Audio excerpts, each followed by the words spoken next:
Thanks for attending this 4-part video series where we're taking an in-depth look at why you always need to go with your gut when you have immune symptoms. I consider this series a sort of foundational primer for a successful approach to autoimmune management, as well as to all of my other content. So I hope you get a lot out of it. We'll certainly be covering a lot.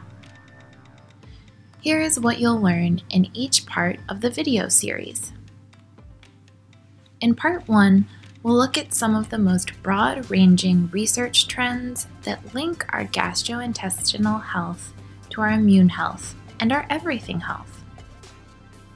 In part 2, we'll explore the 2 gut-related pathways that lead to the vast majority of inflammation in the body: dysbiosis and leaky gut. Next, in part 3, we'll walk through an important research theory linking these gut conditions to the onset of autoimmunity that involves a concept the experts term molecular mimicry.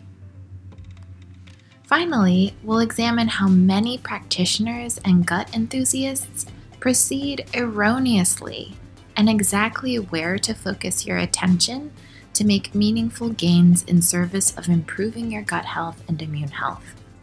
So, let's get started with part 1 on the intimate link between gut health and immune health. It's prudent to begin by zooming out for a second to examine the landscape here in America. According to the CDC, as of 2019, 1 in 2 people in the US had been diagnosed with a chronic illness. What a mind-blowing stat! Half of us have some kind of underlying condition. Further, 1 in 5 Americans has an autoimmune condition. Now, this doesn't account for people who are not diagnosed or who may be dealing with immune dysregulation on a smaller scale, many people. So, no surprise, these are among the highest numbers in the world. Which begs the question, why is this? What makes us here in America so susceptible to the onset of autoimmunity? And does its prevalence here, relative to other places in the world, imply that its onset is at all controllable?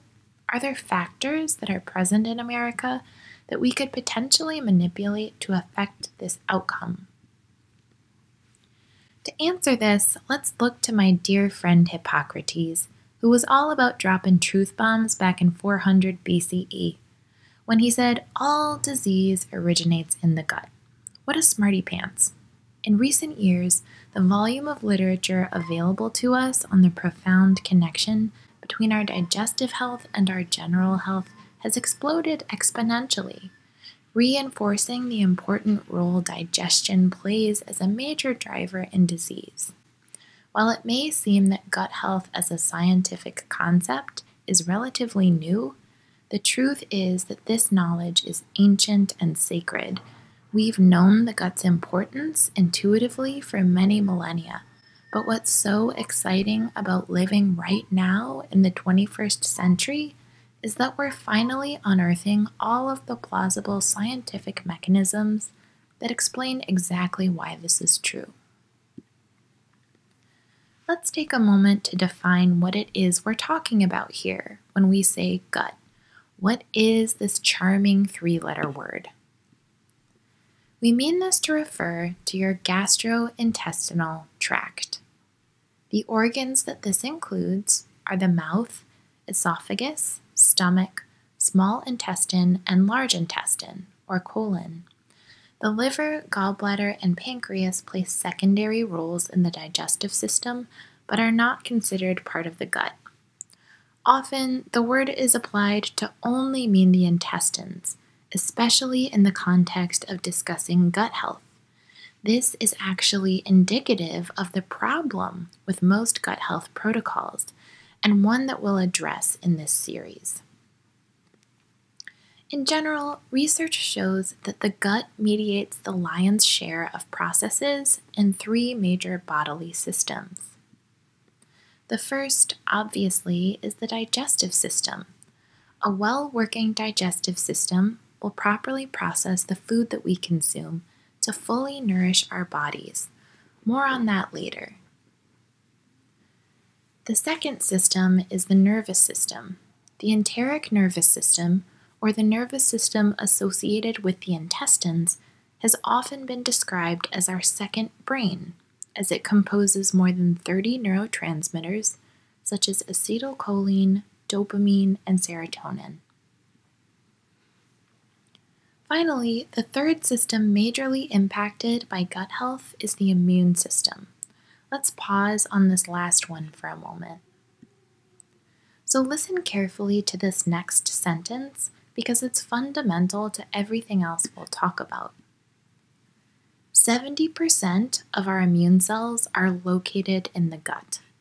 I repeat, 70% of our immune cells are located in the gut. The intestines possess the largest amount of lymphoid tissue in the body, referred to as GALT, gut-associated lymphoid tissue, which works to attack and defend us from harmful invaders. This intimate association lends explanatory power as to why when the gut's structures and processes dysfunction, our immune system dysfunctions almost by default. So let's use a metaphor to better understand this. Say you have a big corporation that performs many millions of tasks a day. It employs thousands of workers in order to function, not unlike our immune system. 70% of the workers come to work every day in the main office building, and the rest work remotely. But one day, the workers arrive to the building to find the offices in terrible condition. There are water leaks, toxic mold is in the walls, and the building itself is structurally unsound and could crumble at any moment. You could probably understand that the workers might refrain from doing their jobs and just decide to go home. Or maybe this environmental stress means they do their jobs in a less effective way. Or spend their time and energy trying to fix the office problems and not on doing their normal tasks. The corporation workers here represent the immune system, which cannot function when it's almost completely housed in a damaged gut or office building. Likewise, if the gut or office building is in good shape, the immune system or workers will be free to be more productive and perform their tasks well. So hopefully this helped to illustrate the gut and immune system's physically close relationship. Just to really drive this point home, let's take a look at this list, which shows just a few of the conditions that have substantial research linking them to gut dysfunction. Now, if you recall the data from the first slide, you'll notice an eerie parallel here. Almost all of these gut-related conditions are the most common chronic conditions that people in America suffer from. Now, it's important to remember when we look at this data that correlation does not equate to causation. So we don't know if the gut dysfunction in this work is a driver or a symptom. However, a few of these studies were actually able to examine that for susceptible populations more genetically prone to these conditions, gut dysfunction was present in their bodies before the onset of their condition. This certainly works to support the theory that the gut plays a pathological role in the onset of these conditions. So if we return to our question from the first slide, which basically asked, why are Americans more chronically ill than others? We can see that our health problems here in America are apparently actually gut problems. On the right, we can see that autoimmune conditions of all types clearly fall within this category. I've cited just a few of the studies available here, and these are included in an attached handout if you'd like to investigate further.